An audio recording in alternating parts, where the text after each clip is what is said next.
Alright, y'all. Getting ready for trip 6. Shotgun going in to get some drinks.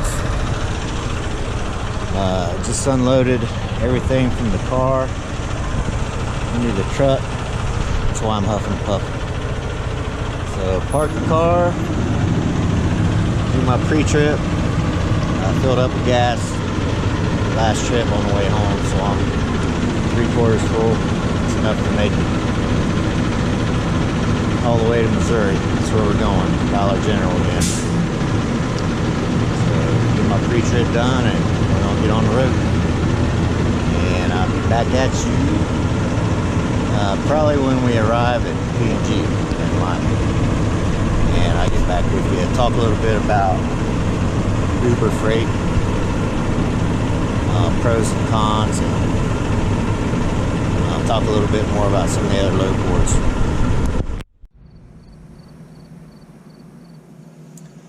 Hey, what's up, y'all? I told you I'd get back when we got to the shippers, and here we are. So, got here early, half hour early. We're at P&G, Lima, Ohio. Got checked in at the gate, come back, slide tandems, open doors, put it in door 305, which had a little bit of trouble getting back in the door, but it's wide open.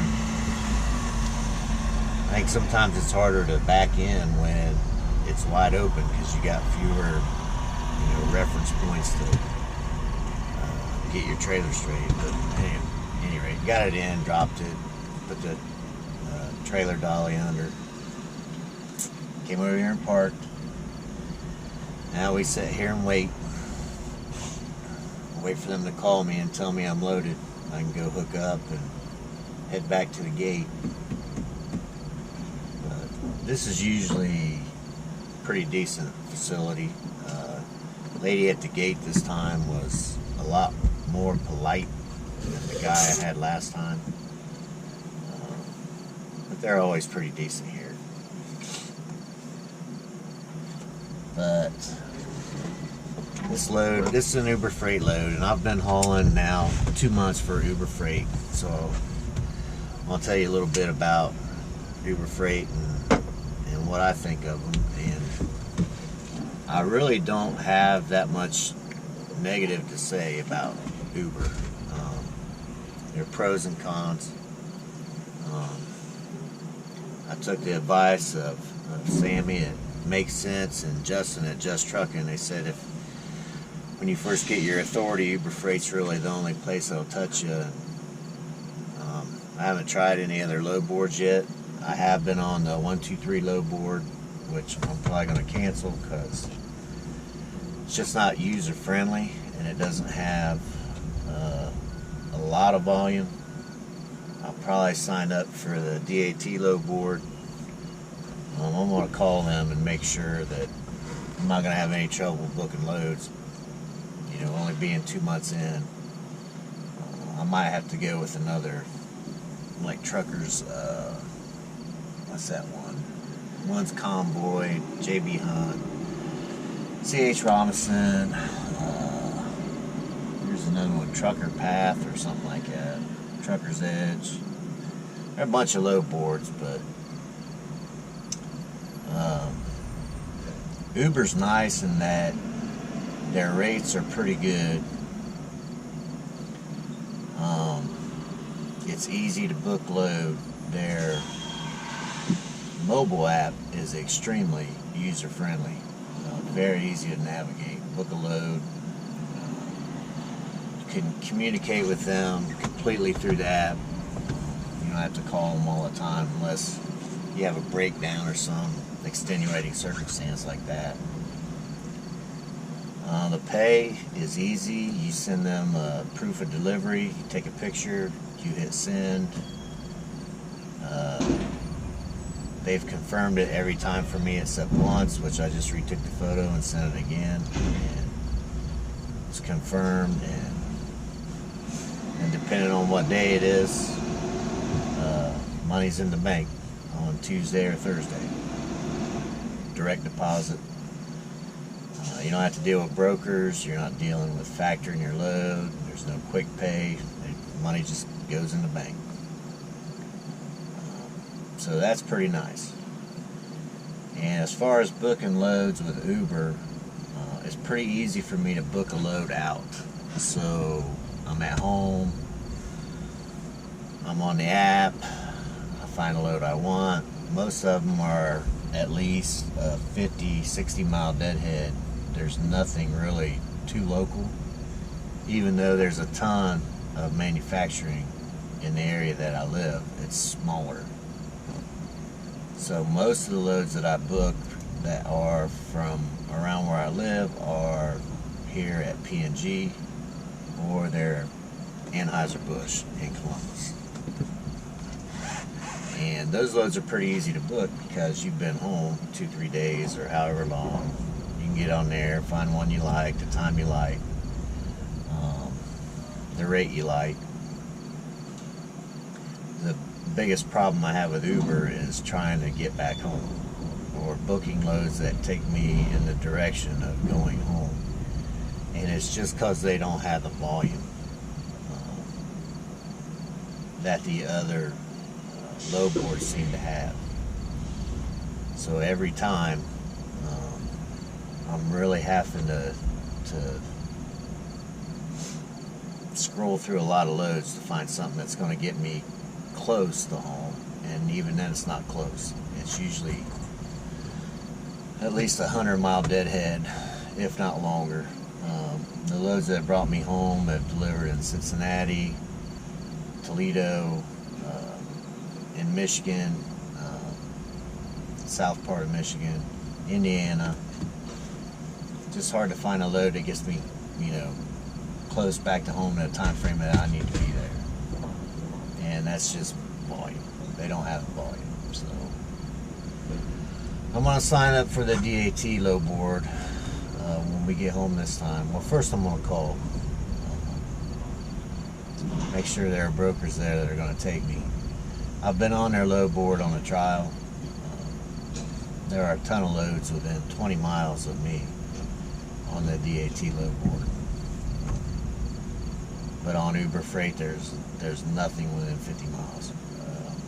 Every once in a while, a load will pop up from Findlay or Mansfield, but for the most part, it's all Lima, Toledo, Columbus, Cincinnati, southern part of Michigan. So other than that, I think Uber is a pretty good app to use to book a load when you're coming off your break, because you have more options. When you're picking up from here and going anywhere, you've got a lot of options. You can find good loads on Uber. Most of the loads I haul are between $2.50 and $5 a mile, and that's pretty good. At least I think it is. I'm not complaining.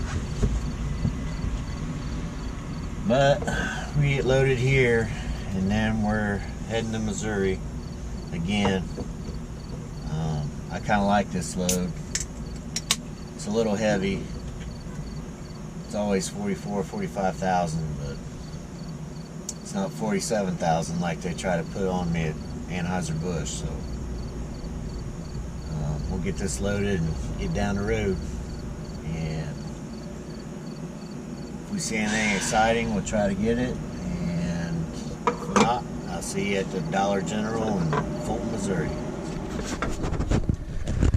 Alright, yo. Well, we made it to the Dollar General,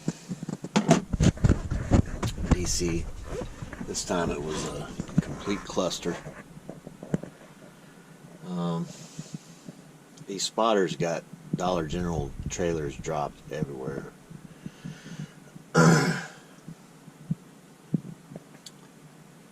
Why, I don't know.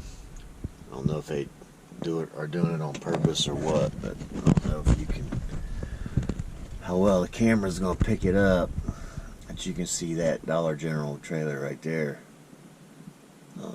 They they pulled it out and they're blocking off that aisle. For some reason they don't want you to go through there.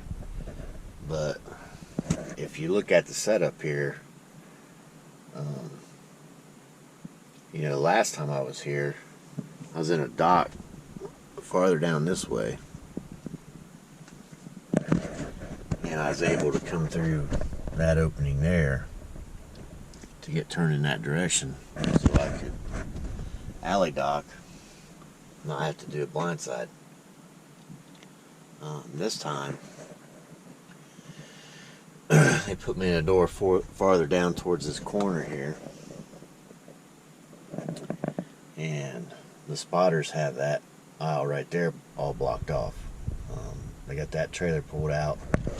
There's 5 trailers farther down that are stacked in a way that you can't get through, and why, I don't know, and why they do spot loads in their Dollar General, you know, in their trailers that they're just going to drop in the yard. Why they do those in the same docks where they're doing live loads and unloads. Doesn't make any sense. But at any rate, was here on time, hour early. My appointment was at 11. Dollar General says it was at 11:30, but Uber says 11, so been here almost an hour now, so probably get detention on this too. But I'll let you know as soon as I'm loaded, pulling out of here, going to Kansas. Get another load from Hostess that delivers to Cleveland, and we'll see how that goes.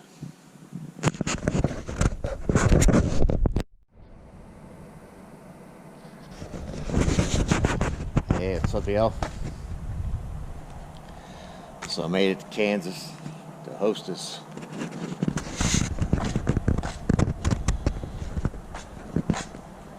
It's a pretty nice facility.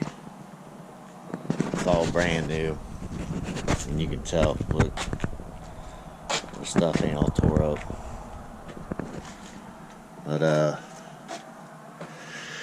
always like to come back here and check, make sure I'm lined up good with the door, make sure they can get that dock plate on the trailer.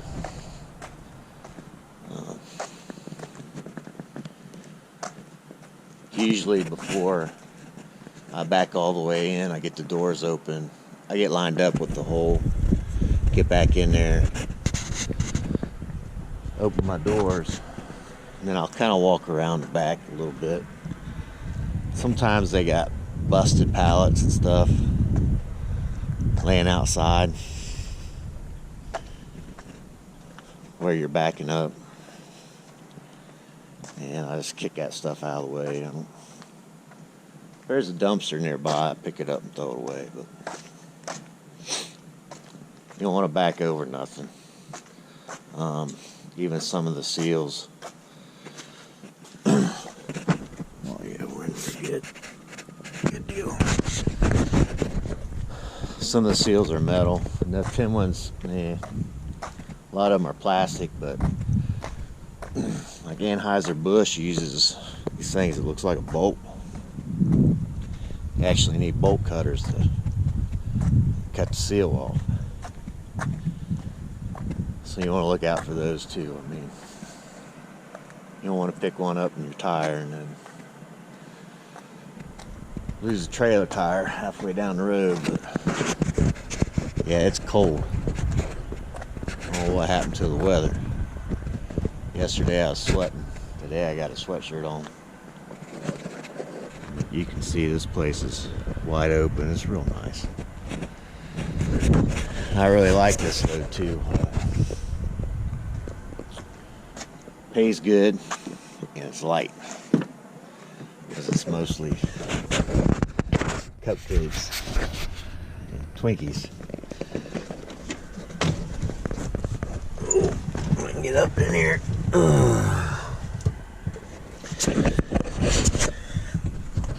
And one nice thing, they where'd you put them, babe? Oh, here we go. Shit. They give you free stuff. Those are my favorite. My favorite Hostess brand. Used to buy those out of the vending machine at work all the time, back when I was skinny. Not so much anymore. But yeah, I got here 6 hours early and went to check in, and nice guy in there. He says, put it in door 97 for me. So that's where I put it. Now, remains to be seen if they load me before my appointment, but being in the door is a good sign. A lot of times, I always try to be at least an hour early for my pickups and my deliveries. And a lot of times they'll tell you, well, go park over here, we'll call you when you're ready. Dollar General was going to do that, but then she said, well, wait a minute, let me call back. And she called back, and they said, yeah, put them in 46. Got kind of lucky there. So I always try to be as nice as I can to these people, even though sometimes they can be real jerks, but I try to be nice, courteous, polite, and that seems to get me more favor than not. So hopefully they'll get us loaded. Maybe we can get out of here early and start heading home. This load delivers in Cleveland, and like I said, I really like this place. It's clean, easy to find, people are friendly, the load's light, and the money's good. So I'll let you know when I'm loaded.